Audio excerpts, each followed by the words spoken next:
நம்ம வந்து ஒரு டீ கடைக்கு போறோம், அங்க மாஸ்டர் பார்த்து டீ சொல்றோம். டீ சொன்ன உடனே மாஸ்டர் நம்மளை பார்த்து கேட்கிற கேள்வி என்ன அப்படின்னா, டீல சக்கரை போடலாமா வேண்டாமா அப்படின்னு கேட்பார்.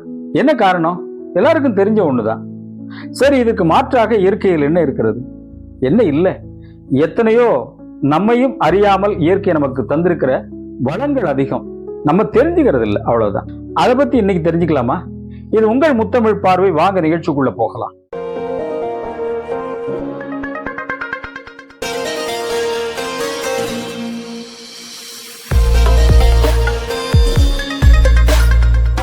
தென் அமெரிக்காவில் 1887 ஆண்டனியோ பெரோனி அப்படிங்கிற ஒரு இயற்கை விஞ்ஞானி அவர் வந்து ஒரு தாவரத்தை கண்டுபிடிக்கிறார். நல்ல வளமையான ஒரு தாவரமா இருக்கு. அது முதல்ல பிரேசில், பராகுவே பகுதிகளில் வந்து அதிகமா விளைவிக்கிறார்கள். அதன் பிறகு வட அமெரிக்கா, கலிபோர்னியா, அப்புறம் மெக்சிகோ, இப்படி பல இடங்கள்ல அது பயிரிடப்படுகிறது. அதன் பிறகு அது ஜப்பான் போகுது. அங்கிருந்து உலக நாடுகள் முழுமைக்கும் இந்த தாவரம் பரவுகிறது. நம்மளும் அதை வந்து ரொம்ப அழகா வளர்க்கிறோம். சிறப்பான ஒரு தாவரமா இருக்கு.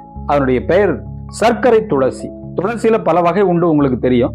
அதுல இது ஒரு வகை, சர்க்கரை துளசி. இது ஒரு சிறப்பான தாவரம். ஒரு 2 to 3 அடி உயரம் வளரக்கூடிய தாவரம். இது வந்து விதைகள் மூலமா, பதியன் மூலமா இதை இனப்பெருக்கம் செய்கிறார்கள். இது வளர்க்கிற பொழுது மணல் சேர்ந்த களிமண் பகுதிகளை வந்து வளர்க்கறது ரொம்ப சிறப்பு. மண் பாங்கா இருக்கக்கூடிய இடங்கள்ல வந்து அதிகமா வளரும் அப்படின்னு சொல்றாங்க. அதோடு இல்லாம இதுக்கு ரசாயன உரம் போடுதல் கூடாது. இயற்கை உரம், தொழு உரம், இதுலதான் சிறப்பா வளரும் அப்படின்னு சொல்றாங்க. ரசாயன உரம் இது ஏற்றுக்கொள்ளாது. எவ்வளவு ஒரு சிறப்பு பாருங்கல்ல. அப்படிப்பட்ட தாவரங்கள் தானே சிறப்பானது. அதோடு இல்லாம இதை வந்து ஒரு 3 to 4 வாரங்கள் பயிர் வளர்ந்து வருகின்ற பொழுது அதனுடைய நுனியில் இருக்கக்கூடிய அந்த கொழுந்தை வந்து கிள்ளி விட்டு விடுவார்கள். ஏன் கிள்றாங்க அப்படின்னா, அதன் பிறகு அதனுடைய கிளைகள் வந்து பக்கவாட்டில் வெடித்து வளரும். அப்போ அதிகமான தழைகள் வந்து அதுல வரும். அதுதான் இதனுடைய சிறப்பு. இதை சிலர் வந்து ஒரு தொழிலாகவே இதை தோட்டம் வைத்து பயிரிட்டு கொண்டிருக்கிறார்கள். சரி, இவ்வளவு ஒரு அழகான ஒரு தாவரம் அப்படின்னாலும் சொல்லிட்டோம். மருத்துவ பயன்பாடு அப்படின்னு ஒண்ணு இருக்கணும்ல. என்ன அப்படிங்கிறத தெரிஞ்சுக்கணும் இல்லையா? மருத்துவ பயன்பாடு அப்படின்னு நம்ம பார்த்தோம் அப்படின்னா, இதனுடைய இலைப்பகுதி, தண்டு பகுதி வந்து அதிக இனிப்பு சுவை உடையது. இதுல கலோரிகள் அதிகம் கிடையாது. இது கலோரிகள் அதிகம் கிடையாது அப்படிங்கிற காரணத்தினாலேயே இதை வந்து சர்க்கரை வியாதி உள்ளவர்களுக்கு இதை மாற்றாக, சர்க்கரைக்கு மாற்றாக இதை பயன்படுத்துகிறார்கள். பொதுவா சர்க்கரை வந்து வியாதி அப்படின்னு நம்ம சொல்லவே முடியாது. சர்க்கரை வியாதியே கிடையாது, சர்க்கரை குறைபாடு. காரணம் இன்சுலின் சுரக்காத காரணத்தினால அது ஒரு குறைபாடா இருக்கு, அவ்வளவுதான். அதை சமன் செய்வதுதான். அதுக்கு வந்து நம்ம உணவு முறைகளையே சமன் செய்து கொள்ளலாம் அப்படிங்கிறத இன்றைக்கு மருத்துவர்கள் நிறைய அதுக்கான வழிமுறைகள்லாம் சொல்லியிருக்காங்க. இயற்கையிலேயும் நிறைய அதுக்கான மருந்துகள் இருக்கு, உங்களுக்கே தெரியும். அதே மாதிரி இது அதிக இனிப்பு சுவையுடைய காரணத்தினால இதை வந்து நம்ம மாற்றாக பயன்படுத்தி கொண்டிருக்கிறோம்.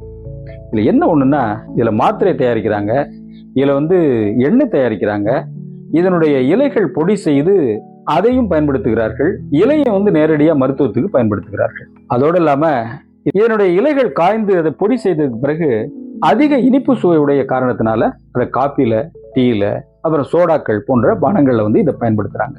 இந்த சர்க்கரை துளசியில ஸ்டீல்வியோஸ் கிளைகோசைட்ஸ் அப்படிங்கிற ஒரு வேதி இருக்கிற காரணத்தினால இது வந்து சர்க்கரையை விட 30 மடங்கு, அதாவது 30% அதிக இனிப்பு இருக்கு அப்படின்னு சொல்றாங்க. இப்போ இனி சர்க்கரையில வந்து ஒரு 100% அப்படின்னு சொன்னோம்னா இதுல வந்து 130% இனிப்பு சுவை இருக்கு. அந்த அளவிற்கு இது இனிப்பு சுவை உடையதாக இருக்கிறது. இதை வந்து வயிற்றுப்போக்கு, அப்புறம் பல்வலி, இன்னும் சின்ன சின்ன வியாதிகளுக்கு வந்து இதை மருந்தாக இதை தயாரித்து தருகின்றார்கள். ஜப்பான்ல வந்து என்ன செய்யறாங்கன்னா, வயிற்று உப்புதல், பல்வலிக்கு வந்து மருந்தாகவே இதை தயாரிக்கிறாங்க.